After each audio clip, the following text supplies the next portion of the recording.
कि जब मैकॉले कहा करता था यह बात कि भारत की न्याय पद्धति का नाश हो जाएगा तो भारतीय समाज टूट जाएगा, ऐसे ही मैकॉले एक बात और कहता था। मैकॉले की लिखी हुई एक चिट्ठी है मेरे पास, उसकी फोटोकॉपी। लंदन में एक लाइब्रेरी है, उसका नाम है इंडिया ऑफिस लाइब्रेरी, वहां से मैंने निकलवाई है। इंडिया ऑफिस लाइब्रेरी में से ऐसे कुछ 50,000 से ज्यादा डॉक्यूमेंट्स मैं निकाल के लाया और वहां के कई लोगों की मदद से हमने वो निकलवाए हैं। तो उनमें एक चिट्ठी है मैकॉले की, वो उसके अपने पिताजी को उसने लिखी है।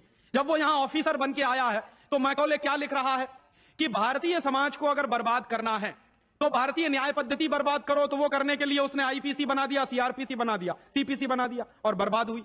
दूसरी बात वो कहता था कि भारतीय समाज को बर्बाद करना है तो भारतीय शिक्षण पद्धति का नाश करो।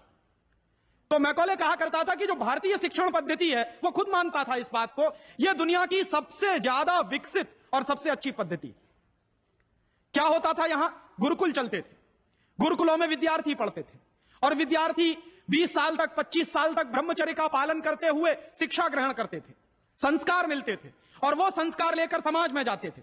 उन्हीं संस्कारों से संस्कृति बनती थी और वही संस्कृति भारतीय संस्कृति कहलाती थी। ऋषि थे, मुनि थे, बड़े बड़े ज्ञानी थे, महात्मा थे, वो गुरुकुलों को चलाया करते थे और सारे के सारे गुरुकुल जो चला करते थे उनमें वेदों का अध्ययन, पुराणों का अध्ययन, उपनिषदों का अध्ययन, जो भारतीय ज्ञान है, जो भारतीय मनीषा है, उन्हीं सबका अध्ययन संस्कृत के माध्यम से कराया जाता था। मैकॉले ने क्या किया कि गुरुकुलों का नाश अगर करना है तो उसने एक कानून बनाया। क्या कानून बनाया? संस्कृत में जितने विद्यालय इस देश में चलते थे हिंदुस्तान में अंग्रेजों के जमाने में, उन सबको उसने इल्लीगल घोषित किया, गैर कानूनी। और उसने प्रतिबंध लगा दिया कि संस्कृत भाषा के माध्यम से कोई भी गुरुकुल चलेगा उसको अंग्रेजी सरकार मान्यता नहीं देगी। तो मान्यता किसको देगी? अंग्रेजी के माध्यम से जो कॉन्वेंट स्कूल चलेंगे उनको अंग्रेजी सरकार मान्यता देगी। और उसके लिए बाकायदा उसने कानून बनाया। उस कानून का नाम है इंडियन एजुकेशन एक्ट। और यह इंडियन एजुकेशन एक्ट लागू हुआ 1858 में, आज से लगभग 140 साल पहले। तो 140 साल पहले जो कानून लागू हुआ था अंग्रेजों के जमाने में, वही कानून आज भी चल रहा है।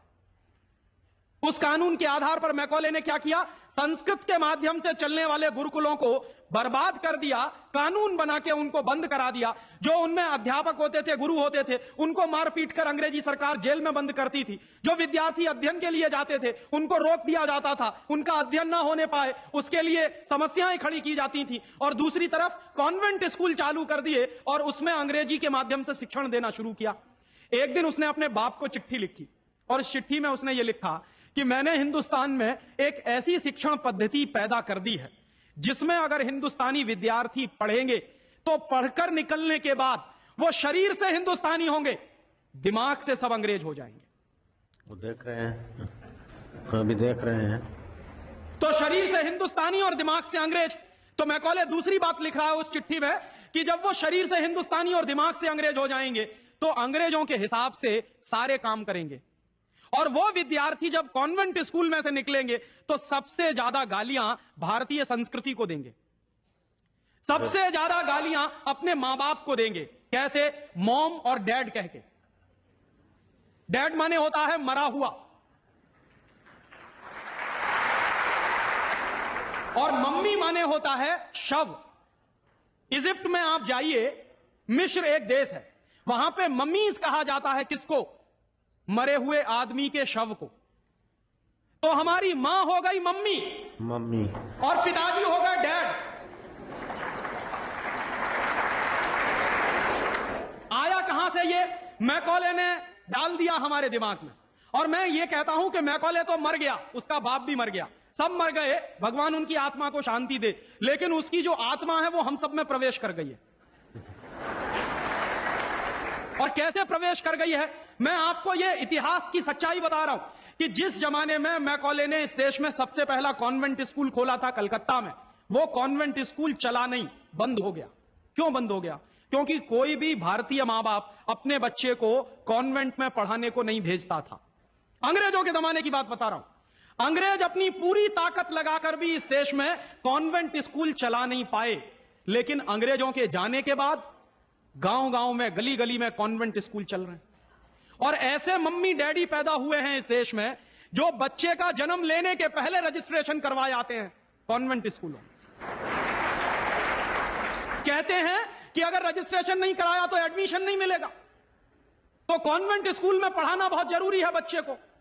और मैं अक्सर पूछता हूं कि काहे को पढ़ाते हैं कॉन्वेंट स्कूल में, तो कहते हैं राजीव भाई जब हमारा बच्चा कॉन्वेंट में पढ़ेगा तो बहुत स्मार्ट बन जाएगा। तो मैं पलट के पूछता हूं कि जरा बताइए स्मार्टनेस क्या होती है। तो अक्सर मां बाप मुझे जवाब देते हैं जो दिल्ली बंबई में रहते हैं कि हम बच्चे को कॉन्वेंट में इसलिए पढ़ने को भेजते हैं कि जब वो कॉन्वेंट में पढ़ेगा तो टाई लगाएगा, मोजे जूते पहनेगा, बढ़िया सूट है। तो अंग्रेजों के देश में टाई इसलिए लगाई जाती है कि वहां ठंडी बहुत पड़ती है, सर्दी बहुत पड़ती है, और एक साल में 6 महीने भयंकर बर्फ पड़ती है। कभी कभी तो यह हालत होती है कि 6-7 महीने सूर्य भगवान के दर्शन नहीं होते।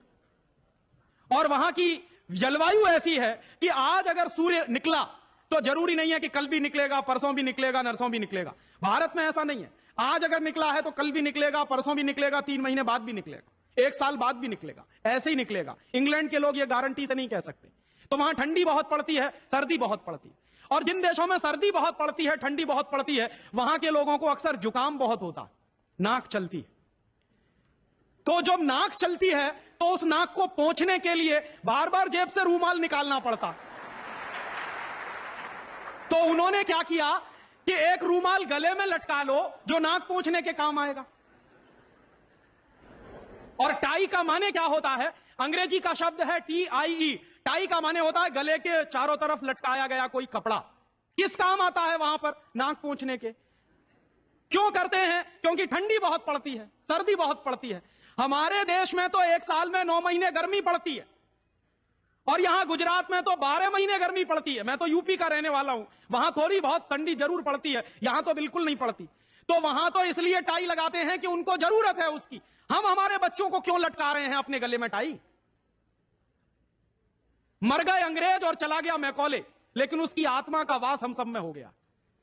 जिसको देखो वो कॉन्वेंट स्कूल में घुसा रहा है अपने बच्चों को, जिसको देखो वो अंग्रेजियत की तरफ ले जा रहा है। बड़े शर्म की बात है, शर्म की बात है, सावधान होना चाहिए। एक बार बंबई में मैंने एक जगह व्याख्यान में पूछा, पढ़े लिखे कुछ लोग बैठे थे, कि आप अपने बच्चों को कॉन्वेंट में क्यों भेजते हैं?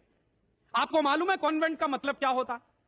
यूरोप के देशों में कॉन्वेंट का मतलब क्या होता है? यूरोप में हजारों साल एक परंपरा रही है जो हमारे यहां कोई सोच भी नहीं सकता उसके बारे में। यूरोप की परंपरा क्या रही है हजारों साल? वहां बच्चे लावारिस छोड़े जाते हैं। आज भी यूरोप के देशों में, अमेरिका में आधे से ज्यादा बच्चे लावारिस तरीके से बड़े होते हैं। और यह परंपरा आज से 100-150 साल पहले तो बड़ी भयंकर थी। तो यूरोप में क्या होता था कि बच्चा पैदा हुआ, छोड़ दिया चर्च के सामने, छोड़ दिया अनाथ आश्रम में, छोड़ दिया किसी और संस्था में, वहां बड़ा होगा। तो जो लावारिस बच्चे वहां पैदा होते हैं, उन लावारिस बच्चों की पढ़ाई लिखाई, उनकी व्यवस्था करने का काम जिस जगह पर किया जाता है उसको कहते हैं कॉन्वेंट। हाँ बड़ो, तुम्हारे तो कॉन्वेंट में जा रहे हैं। कॉन्वेंट का माने होता है लावारिस बच्चों के पढ़ने लिखने का स्थान। माने जिन बच्चों के मां नहीं है, जिनके बाप नहीं है, जिनके दादा दादी नहीं है, जिनका कोई कुटुंबीजन नहीं है, उन बच्चों को पढ़ाने के लिए जो स्कूल चलाए गए यूरोप में, उनको कॉन्वेंट स्कूल कहते हैं। तो हम हमारे बच्चों को कॉन्वेंट में क्यों भेज रहे हैं? हाय राम, तौबा तौबा। यहां तो मां भी है और बाप भी है, लेकिन हम इतने बेवकूफ हो गए हैं कि मां बाप के रहते हुए बच्चे को लावारिस बनाने के लिए कॉन्वेंट में भेज रहे हैं। और वहां जाके बच्चे पढ़ते हैं तो क्या पढ़ते हैं? कल जो बापू कह रहे थे किस्से में, वही बंबई में एक दंपत्ति ने मुझे कहा, पति पत्नी थे, कहने लगे राजीव भाई अगर बच्चा अंग्रेजी नहीं पढ़ेगा तो पीछे रह जाएगा। तो मैंने उनसे पूछा आपको मालूम है दुनिया में कितने देशों में अंग्रेजी चलती है? तो कहने लगे अंग्रेजी तो अंतरराष्ट्रीय भाषा है। मैंने कहा आपको तब जानकारी नहीं है। दुनिया में इस समय 200 देश हैं जो संयुक्त राष्ट्र संघ के नक्शे पर हैं, और उन 200 देशों में से मात्र 12 देशों में अंग्रेजी चलती है। बाकी 188 देशों में उन देशों की अपनी भाषाएं चलती हैं। तो 200 देशों में से मात्र 12 देशों में अंग्रेजी चलती है, तो अंग्रेजी अंतरराष्ट्रीय कैसे हो गई? अगर 200 में से 150 देशों में अंग्रेजी चलती तो मैं मान लेता कि अंग्रेजी अंतरराष्ट्रीय भाषा, लेकिन मुश्किल से 12 देशों में जो भाषा चलती है उसको हम कहते हैं कि अंतरराष्ट्रीय भाषा। और दूसरी बात, उसी दंपत्ति ने कहा कि राजीव भाई अंग्रेजी बहुत समृद्ध भाषा है, बहुत रिच लैंग्वेज है। जो शब्द उन्होंने इस्तेमाल किया, रिच लैंग्वेज माने समृद्ध भाषा। तो मैंने उनसे कहा कि दुनिया में अंग्रेजी से ज्यादा रद्दी दूसरी कोई भाषा नहीं है। क्यों? उसका कारण है, उसका कारण है, जानते हैं क्या है? अंग्रेजी में चाचा, मामा, ताऊ, मौसा, फूफा सब अंकल, और काकी, ताई, मौसी और सब आंटी। अब आप मुझे जरा यह बताइए कि मौसा में और फूफा में फर्क होता है कि नहीं होता? क्या आप फूफा को मामा बना सकते हैं? या यह बताइए कि मौसी में और काकी में फर्क होता है कि नहीं होता? क्या मौसी काकी हो सकती है?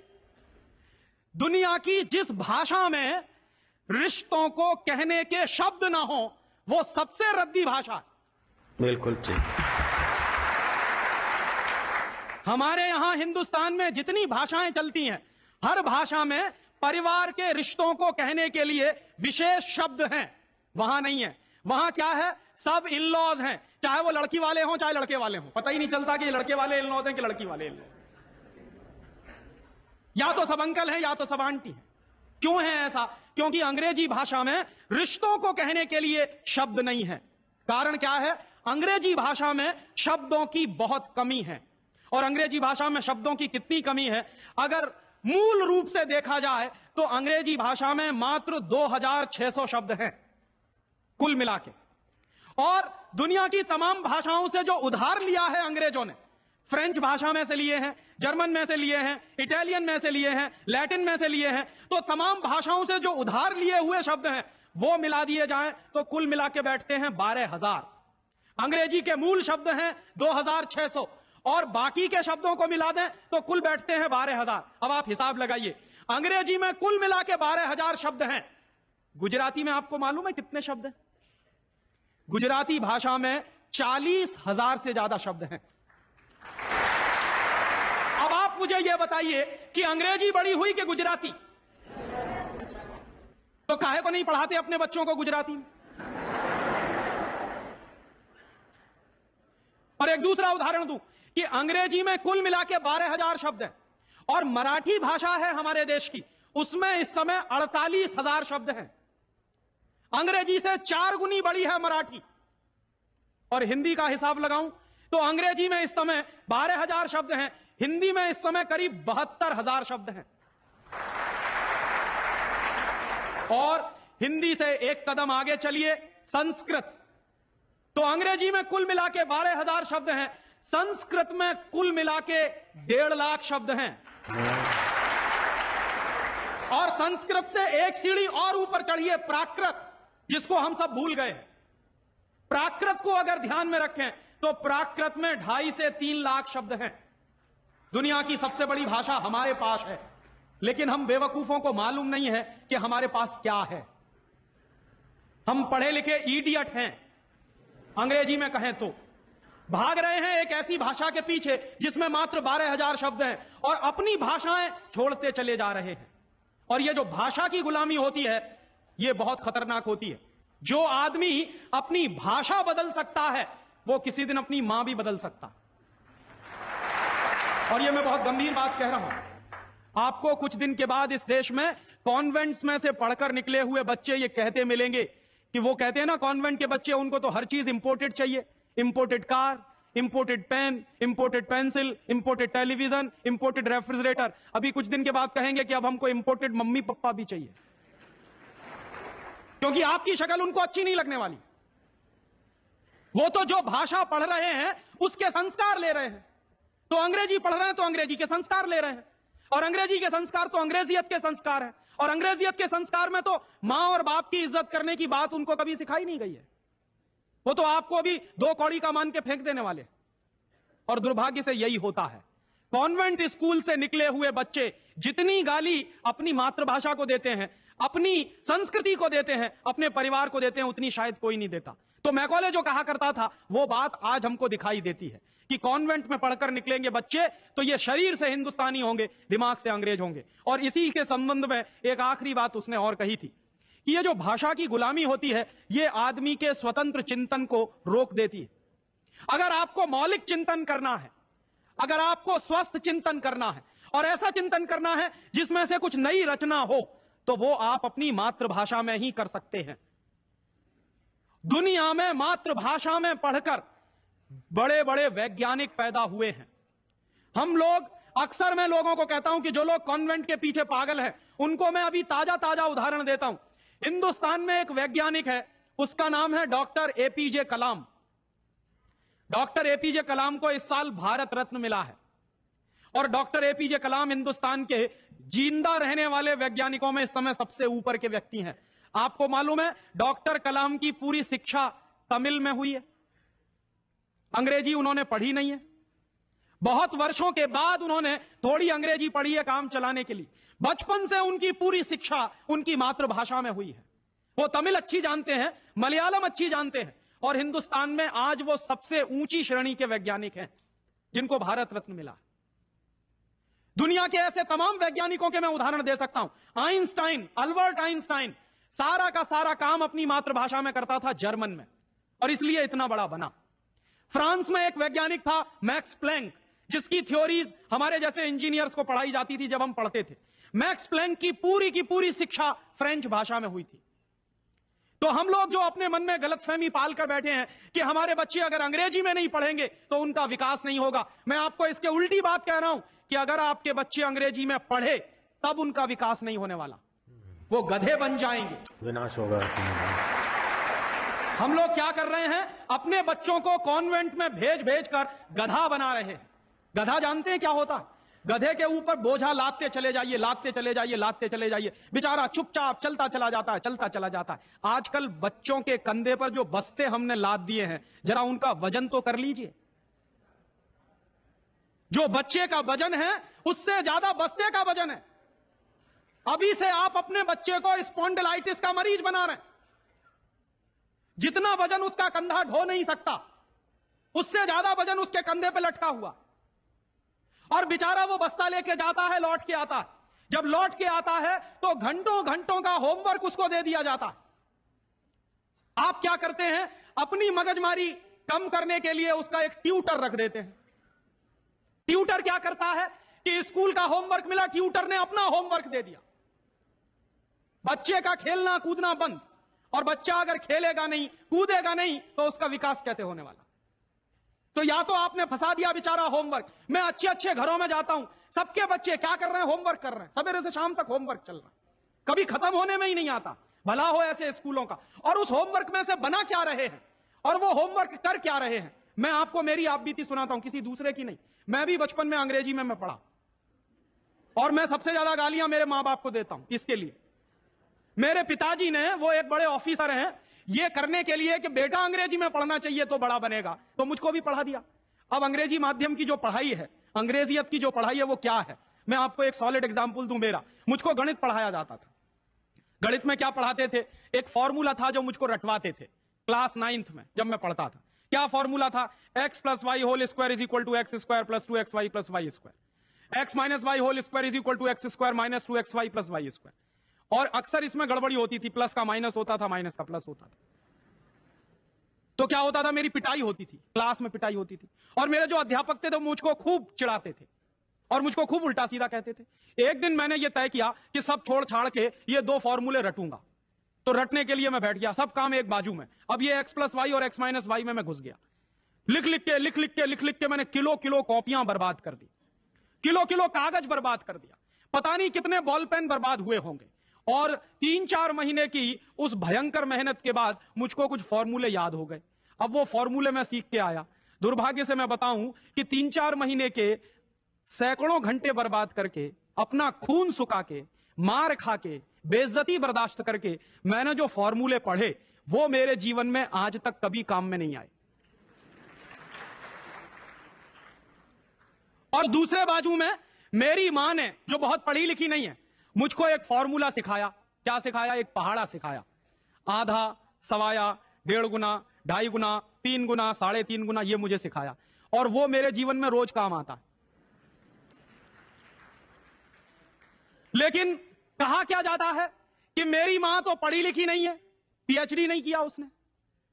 तो जो बिना पीएचडी होल्डर है, जिसने कुछ पढ़ा लिखा नहीं है, आज की भाषा में, उसने मुझे ऐसी चीज सिखाई जो जीवन में रोज काम आती है। और जो बड़े बड़े पीएचडी होल्डर प्रोफेसर्स ने मुझे सिखाया, वो जीवन में कभी काम नहीं आया। और आप अपने बच्चों को यही पढ़ा रहे हैं। कॉन्वेंट स्कूल के जितने क्यूरिकुलम हैं और उसमें बच्चे जो कुछ पढ़ रहे हैं, उसमें से 95% बेकार जाने वाला है। उस 95% का उनके जीवन में कभी कोई इस्तेमाल होने वाला नहीं। ये आप कहिए तो मैं जहां कहिए वहां लिख कर दे दूं, क्योंकि मैं भुगत चुका हूं इस बात को।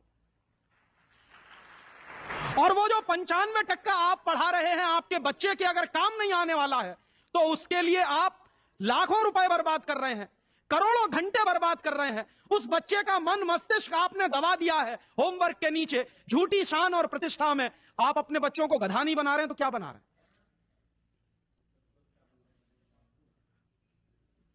तो आप पूछेंगे क्या करें, तो मैं आपसे एक बुद्धिमानी की बात निवेदन करना चाहता हूं। वो निवेदन यह करना चाहता हूं कि जितनी जल्दी हो अपने बच्चों को इन कॉन्वेंट स्कूलों में से बाहर निकाल लीजिए। और बढ़िया बात है। ये कॉन्वेंट स्कूल में इसलिए भी भेजना बंद करिए कि भारतीय संस्कृति में पिता सिर्फ एक होता है, लेकिन कॉन्वेंट स्कूल में एक फादर भी होता है। इस बात की गंभीरता को समझिए कि भारतीय संस्कृति में पिता एक ही होता है, लेकिन कॉन्वेंट स्कूल में जब बच्चे जाते हैं तो एक दूसरा फादर भी होता है। तो पिता के साथ ये फादर कहां से आ गया? और अगर पिता के साथ फादर आ गया तो पता नहीं क्या क्या आ जाएगा आपके घर में। हां, यह मैं चेतावनी के रूप में कह रहा हूं आपसे। यह सिर्फ इशारे से समझ लीजिए कि अगर बच्चे की पढ़ाई के साथ पिता के साथ फादर आया है तो और बहुत कुछ चला आएगा आपके बच्चे के संस्कार में। और कहीं ऐसा ना हो जाए कि आपके देखते देखते आपका बच्चा क्रिश्चियन ना बन जाए, ईसाई ना बन जाए। इसलिए मैं आपसे एक निवेदन तो यह करने आया कि जितनी जल्दी हो कॉन्वेंट स्कूलों से बच्चे निकाल लीजिए। और एक दूसरा निवेदन और करने आया हूं, जितनी जल्दी हो कॉन्वेंट स्कूलों को डोनेशन देना बंद करिए। हमारा हजारों हजारों रुपए का डोनेशन कॉन्वेंट स्कूलों में जाता। एक बच्चे का एडमिशन कराना है तो वो कहेंगे बिल्डिंग फीस दे दो, वो कहेंगे डोनेशन दे दो, वो कहेंगे इसकी फीस दे दो, उसकी फीस दे दो, और रोज रोज कोई ना कोई मांग चढ़ी ही रहती है। आज फलाना डे, आज धमाका डे, आज ये ले आओ, कल वो ले आओ। बर्बादी हमारी, माने हम हमारे दुश्मन को अपना पैसा दे रहे हैं। दुनिया में ऐसे बेवकूफ लोग मैंने कहीं नहीं देखे जो अपने दुश्मन को अपने घर का पैसा देते हो। आप जानते हैं कि कॉन्वेंट स्कूलों में से निकलने वाले बच्चे भारतीय संस्कृति के विरोधी होने वाले हैं और उनको यूरोप की संस्कृति सिखाई जा रही है। उसके लिए पैसा हम खर्च कर रहे हैं अपने हाथों से। तो भगवान के लिए, भारतीय संस्कृति को बचाने के लिए अपने बच्चों को कॉन्वेंट में से बाहर निकालिए और अपने बच्चों के नाम पर ये उनको जो डोनेशन दे रहे हैं आप कॉन्वेंट स्कूलों को, वो बंद करिए। और मैं आपको पूरे विश्वास से ये कहना चाहता हूं कि आपके बच्चे अगर मातृभाषा में पढ़ेंगे तो सबसे ज्यादा विद्वान बनने की क्षमता है उनमें। और ये क्यों है? दुनिया के सारे मनोवैज्ञानिक एक ही बात पर अब पहुंचे हैं, जो बात हमारे लोग बहुत पहले से कह गए। अभी यूरोप के लोग आज उस निष्कर्ष पे पहुंचे। क्या कहते हैं? बच्चा अगर मातृभाषा में पढ़ता है तो उसको जो सुविधाएं मिलती हैं, जो फायदा होता है, वो दूसरी भाषा में नहीं मिलती। जैसे उदाहरण के लिए मैं आपको बताऊं और आप इसको प्रयोग के रूप में करिए। आपकी मातृभाषा अगर गुजराती है और आप अपने बच्चे को गुजराती में पढ़ाइए, तो कोई सवाल आप उसको दीजिए गुजराती में याद करने के लिए, जितनी जल्दी वो याद कर लेगा उस सवाल को, अगर वही सवाल आप अंग्रेजी में दीजिए उसको, तो कम से कम 6 गुना समय लगेगा उसको। अगर वो 1 घंटे में गुजराती में कोई चीज याद करेगा तो 6 घंटे लगेंगे उसको अंग्रेजी में याद करने के लिए। और अंग्रेजी में भी उसको याद नहीं होगा, वो रटेगा पोपट की तरह से। जैसे पोपट होता है ना, रट लेता है, वैसे ही रटेगा। और रटने के बाद क्या करेगा? इम्तिहान में लिख कर आएगा। इम्तिहान में लिख कर आया, उसके 2 दिन बाद पूछिए कि तुमने परसों क्या लिखा है, उसको कुछ याद नहीं। ऐसे ज्ञान का करेगा क्या वो? जो ज्ञान उसको 2 दिन भी याद न रहे, जो जानकारी उसको 2 दिन भी याद नहीं रहने वाली, उस जानकारी का वो अपने जीवन में करने वाला क्या है? और इसके दूसरी तरफ आप ये करके देख लीजिए, छोटी छोटी कहानी, छोटे छोटे किस्से, छोटी छोटी कथाओं के माध्यम से, मातृभाषा के माध्यम से आप उसको कोई बात सिखा दीजिए, वर्षों वर्षों जिंदगी भर उसको वो बात याद रहेगी। मुझे भी याद है, मेरी दादी मां ने कहानी के माध्यम से जो संस्कार मुझ में दिए हैं वो अभी भी मुझे याद है। लेकिन मेरे स्कूल में जो संस्कार मुझे दिए गए वो मैं भूल चुका हूं, क्योंकि विदेशी भाषा में मैंने लिए। तो ये खराब होता है। और एक इसी के साथ एक आखिरी निवेदन कि अंग्रेजों ने जिस तरह से बर्बाद किया है भारतीय समाज को, कम से कम अब अगर हमको ये चेतना आती है तो इसको हम बचाएं।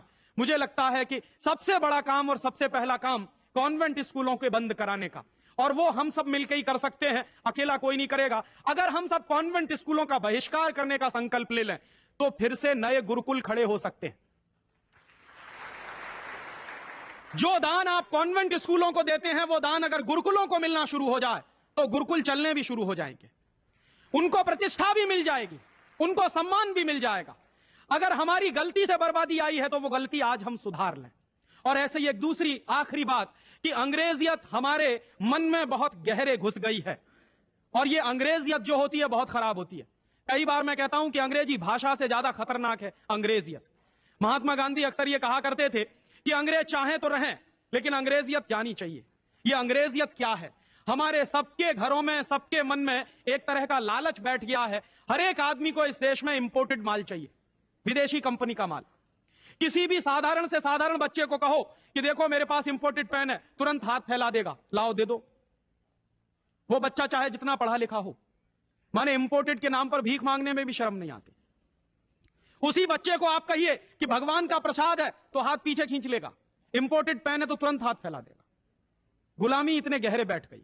और ये जो इंपोर्टेड माल की गुलामी होती है, इसी गुलामी ने हमारे देश को बर्बाद किया है। अंग्रेजों के जमाने में इस देश में अंग्रेजों का माल बिकता था इसलिए कि अंग्रेजों की गुलामी चलती थी, इसलिए क्योंकि अंग्रेजों की कंपनियां यहां चलती थी। दुर्भाग्य से आज वही फिर हो गया है। गांव गांव में परदेशी कंपनियां घुस गई हैं, परदेशी कंपनियों का माल घुस गया है। हम सबके घरों में परदेशी कंपनियों का माल आता है। सवेरे से लेके